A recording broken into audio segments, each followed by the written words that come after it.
Alhamdulillah, salam perubahan. Jadi 14 Februari itu hari perubahan nasional angkatan pertama gitu ya. Saya pakai bahasa Sunda apa pakai bahasa Indonesia nih? Oh campur boleh. Kan biasa kampanye ngomong bahasa Sunda ya.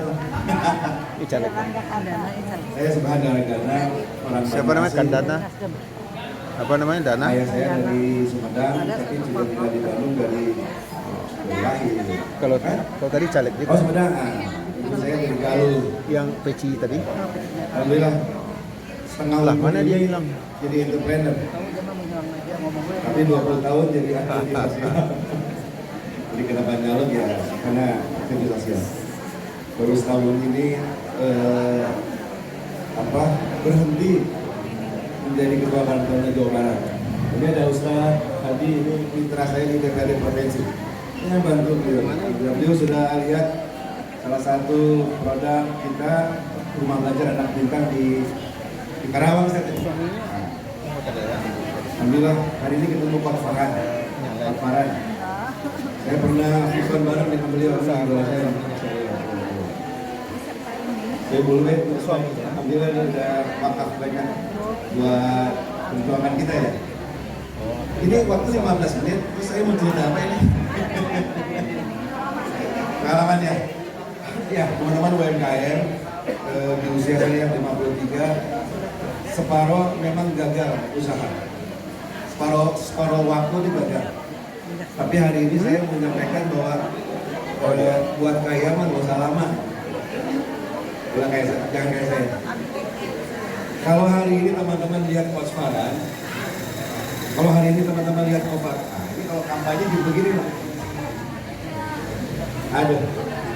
Kalau hari ini teman-teman lihat Coach Farhan di depan kita, saya sih sebetulnya bukan hanya melihat metode yang beliau ingin sampaikan ke teman-teman, tetapi melihat apa sosok yang ada dalam dirinya Coach Farhan ini.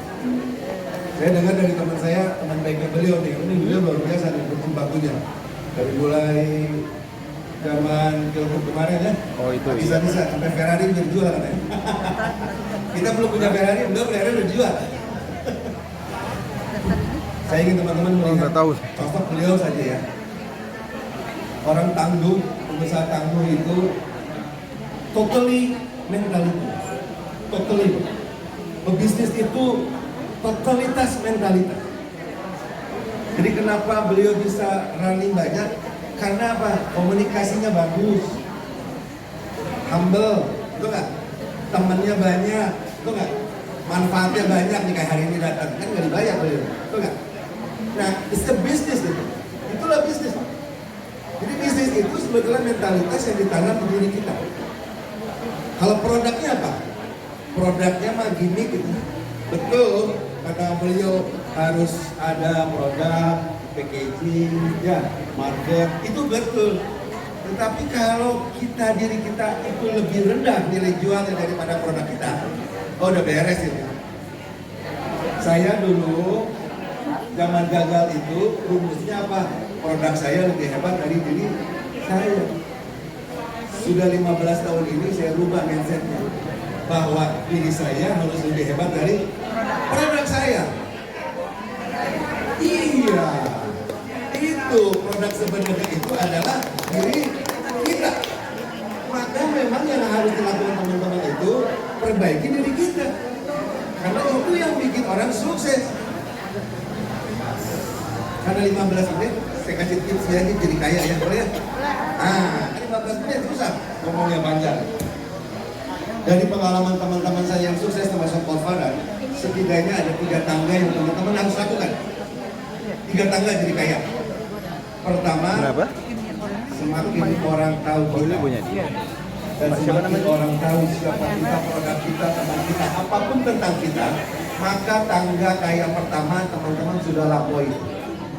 Pertanyaannya, kita ngapain? Ya itu ya pertanyaannya. Maka penting kita menambah ilmu, menambah jaringan supaya orang tahu kita tuh siapa. Soal produk, nggak sedikit teman-teman ngobrol 15 menit, nggak pernah ngomong siapa nama, apa produknya, ngasih kartu nama jarang ya. WA bukan WA bisnis, Ini tipe bisnis bukan. Postingnya posting keluh kesah, nggak bisa. Ayo mulai sekarang postingnya posting produk kita, biar orang tahu kalau billboard itu mangga. Saya pengusaha reklame, baru saya bilang, oh banyak billboardnya, ya iyalah saya ketua reklame Jawa Barat. Jadi gitu, ya. Jadi orang tahu bahwa brand image kita apa, personal branding kita apa, atas bawaan kita. Ayo mulai kenalin kita, produk kita, teman kita di media sosial, di setiap ketemu orang, kenalin semua, biar orang tahu gitu. Satu ide, apa jadi? Nah, saking banyak orang tahu tentang kita, maka tangga sukses kita. Oke, tangga kedua. Nah, kalau udah tangga kedua, istilah saya ini sama teman-teman muda, kita berhasil menjadi gagal orang miskin. Ya, susah jadi miskin kalau di tangga kedua. Susah, Pak. Mau diapain juga susah. Namanya likability. Semakin orang banyak nyah ke orang, cinta ke orang, sayang ke kita, itu tangga kedua jadi kaya.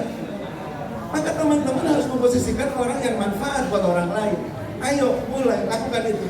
Nanti orang tuh datang tiba-tiba begini, kan, nih packaging yang baik tuh begini katanya.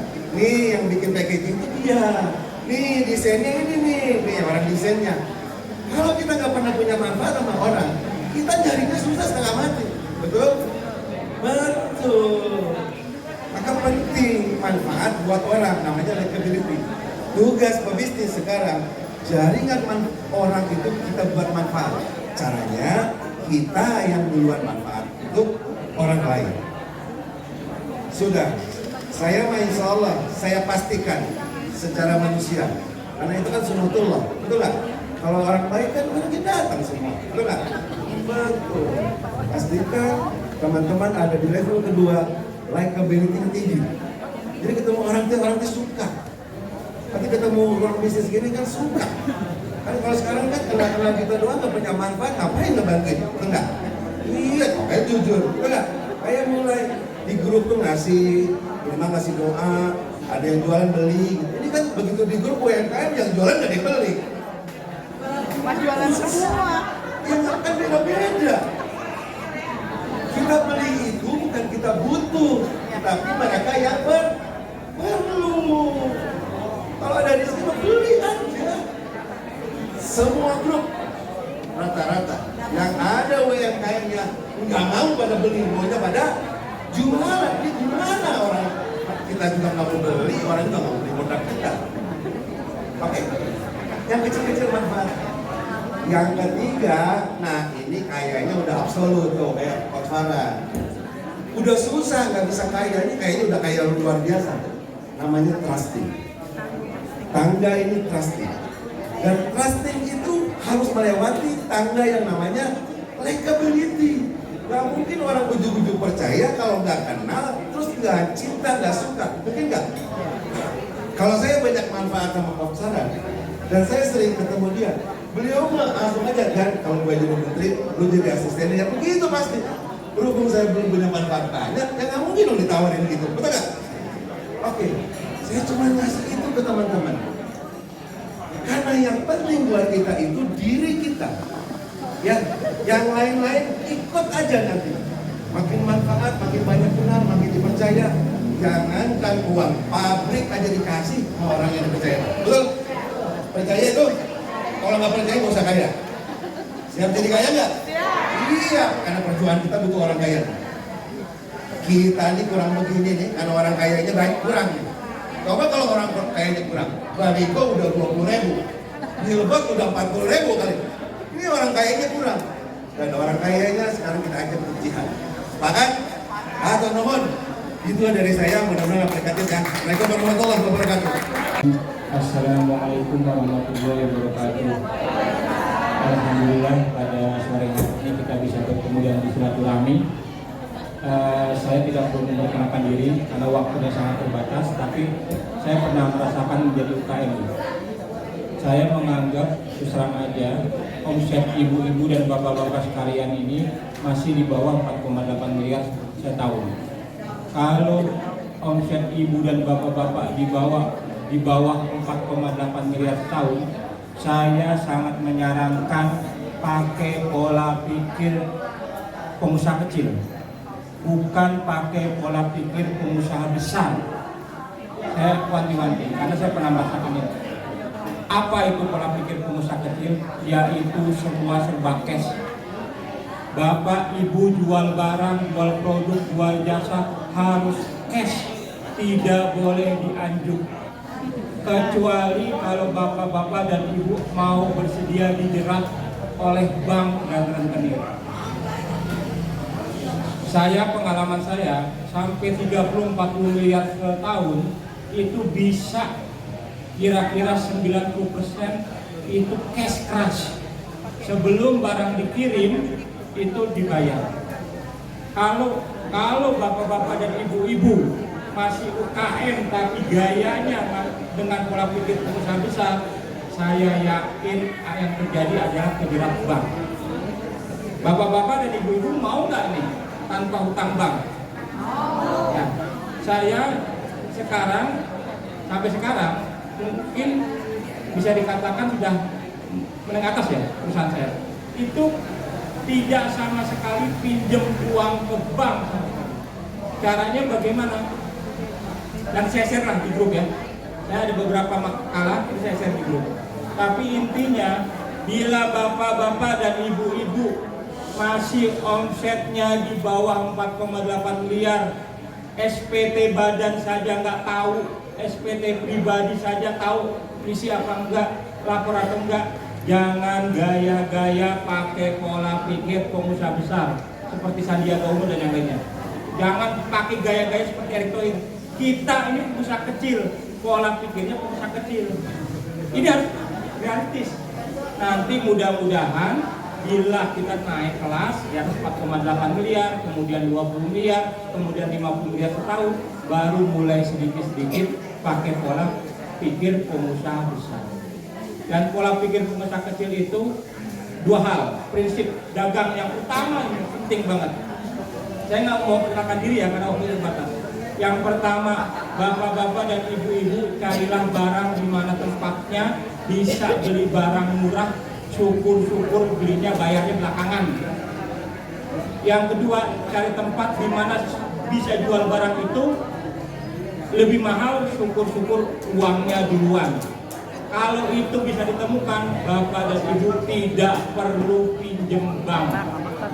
Jangan kebalik, belinya cash, jualnya dianjuk, pasti kebelit sama bank.